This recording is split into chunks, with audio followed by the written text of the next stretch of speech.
Chapter number 16 میں کہنے لگا 16ویں سورے میں واللہ اخرجکم من بطون امہاتکم لا تعلمون شیئا وجعل لکم السمع والابصار والافئدۃ لعلکم تشکرون. سنو اس طرح شکم مادر سے تمہیں دنیا میں لایا گیا ہے کہ تم جاہل آئے ہو. یہ کون فرما رہا ہے؟ رب العزت فرما رہا ہے.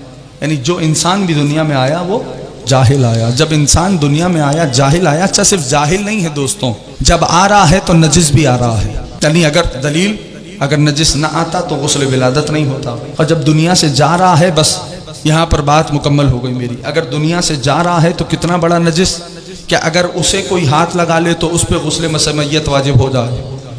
یہ انسان ہے جو دو نجاستوں کے درمیان ہے. آیا تو غسل ولادت ہوا، گیا تو غسل میت دیا جائے گا. اور ایک میرے نجف کا سلطان ہے جو دو طہارتوں کے درمیان ہے. آیا تو کعبے میں آیا، گیا تو مسجد سے گیا. ٹھیک ہے نا یا علی مولانا؟ بس یہ انسان ہے. ابتدا غسل ولادت، انتہا غسل میت. اب انسان جب دنیا سے جا رہا ہے، غور کرنا اس بات پر، جب جا رہا ہے تو اب اس وقت کے عالم کو بیان کیا. اگر وہ عالم سننا چاہیں گے تو میں پیش کروں. میں اپنے موضوع ہی پہ ہوں، یہ بتلا رہا ہوں. جب انسان اس دنیا سے جا رہا ہے تو کیفیت کیا ہے اس کی؟ جب حالت نزا آتا ہے. حالت نزا سمجھتے ہو؟ جب یہاں پر جان ہوتی ہے. میرے اور آپ کے چھٹے امام سرکار صادق آل محمد امام جعفر صادق علیہ السلام صلی علی محمد و آل محمد. میرے مولا فرماتے ہیں اے ہمارے چاہنے والوں. اب ان باتوں کو بس اس منزل پہ آ گیا میں محسوس کرنا. اے ہمارے چاہنے والوں، اللہ تمہارے ہی اعمال قبول کرتا ہے. میرے چھٹے امام فرما رہے ہیں اے ہمارے چاہنے والوں، اللہ تمہارے ہی گناہ معاف کرتا ہے. مولا فرماتے ہیں جب، پوری توجہات چاہیے، اس کو محسوس کیجئے گا، جب حالت احتضار آتا ہے انسان کا، جانکنی کا لمحہ آتا ہے، مرنے کا وقت قریب آتا ہے، ہوتا کیا ہے؟ اب یہ جو محسوس کرتا ہے اس گھرانے کو، اس سے بات کر رہا ہوں. مولا فرماتے ہیں جب جان یہاں آ جاتی ہے، حضرہ رسول اللہ و علی. دیکھنا کہ موت کتنی حسین نظر آئے گی کہ ایک جانب سے اللہ کے نبی آتے ہیں، دوسری جانب سے علی مرتضیٰ آتے ہیں. آل محمد کی بارگاہ میں تسلیم کے مادے کو، یعنی ایکسیپٹنس کو لے کے آ جائیں. دنیا بھی خیر ہوگی، آخرت بھی خیر ہوگی، ایکسیپٹنس آ جائے. تو مولا کیا فرماتے؟ جب جان یہاں آتی ہے تو ہوتا کیا ہے؟ ایک جانب سے اللہ کے نبی آتے ہیں، دوسری جانب سے علی مرتضیٰ آتے ہیں، اور پھر مرنے والے کے قریب علی آتے ہیں. رسول خدا کی جانب مڑ کے فرماتے ہیں یا رسول اللہ، یہ جو مرنے والا ہے یہ آپ سے اور آپ کے اہل بیت سے محبت کرتا تھا. پوری توجہ چاہیے دوستوں کی. تو میری التجا یہ ہے کہ آپ بھی اس سے محبت کریں. جملہ کہوں تاکہ آپ پوری طرح اس روایت میں میرے ساتھ سفر میں شریک رہیں. یا رسول اللہ، میری التجا یہ ہے کہ آپ بھی اس سے محبت کریں. دوستوں پتہ یہ چلا کہ جہاں سفارش کرنے والا علی جیسا ہو، محبت کرنے والا رسول جیسا ہو، صرف علی اور رسول آتے ہیں کہ نہیں؟ جبریل و ملک الموت، جبریل بھی آتے ہیں اور ملک الموت بھی آتے ہیں. پھر رسول خدا جبریل کی طرف مڑیں گے، چھٹے امام کی روایت ہے، اور فرمائیں گے اے جبریل، یہ مرنے والا اللہ سے، اس کے رسول سے اور اس کے اہل بیت سے محبت کرتا تھا، تو میں کہتا ہوں آپ بھی اس سے محبت کریں. اور اب جبریل ملک الموت کی طرف متوجہ ہوں گے، کہیں گے اے ملک الموت، یہ مرنے والا اللہ سے، اس کے رسول سے اور اس کے رسول کے اہل بیت سے محبت کرتا تھا، تو میں آپ سے کہتا ہوں آپ بھی اس سے محبت کریں. اب ملک الموت مڑے گا اس مرنے والے کی طرف. پوری توجہ چاہیے. ملک الموت مڑے گا اس مرنے والے کی طرف، اور ملک الموت کہے گا اے اللہ کے بندے، یا عبداللہ، اے اللہ کے بندے. پوری توجہ دوستوں، اے اللہ کے بندے، کیا تو نے اپنی گردن کو جہنم سے بچا لیا؟ کیا تو نے اپنے نجات کا پروانہ لے لیا؟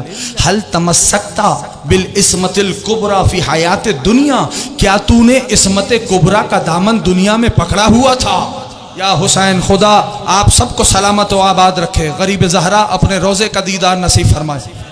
میرے دوستوں، میرے عزیزوں، کیا تو نے یہ حیات دنیا میں عصمت کبریٰ کے دامن کو تھاما ہوا تھا؟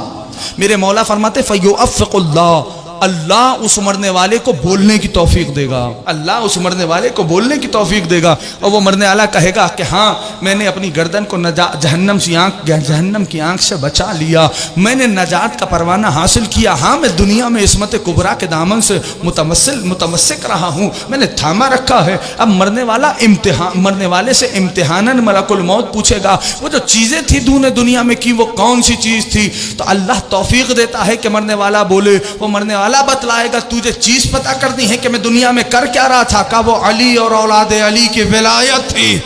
اب سنو، ملک الموت اس مرنے والے کی طرف متوجہ ہوگا اور کہے گا میں تجھے بشارت دیتا ہوں۔ کس کی؟ اللہ اکبر، کہ جن چیزوں سے تو خوفزدہ تھا اللہ نے تجھے ان سب سے امان دے دی ہے۔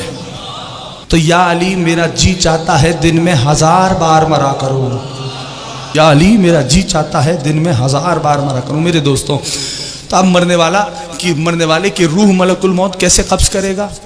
روایت کا فقرہ ہے ایسے جیسے مکھن سے بال نکال لیا جاتا ہے، اور اب اس کو بشارت دیتا ہے تجھے بشارت ہو رسول کی صحبت کی، علی کی صحبت کی۔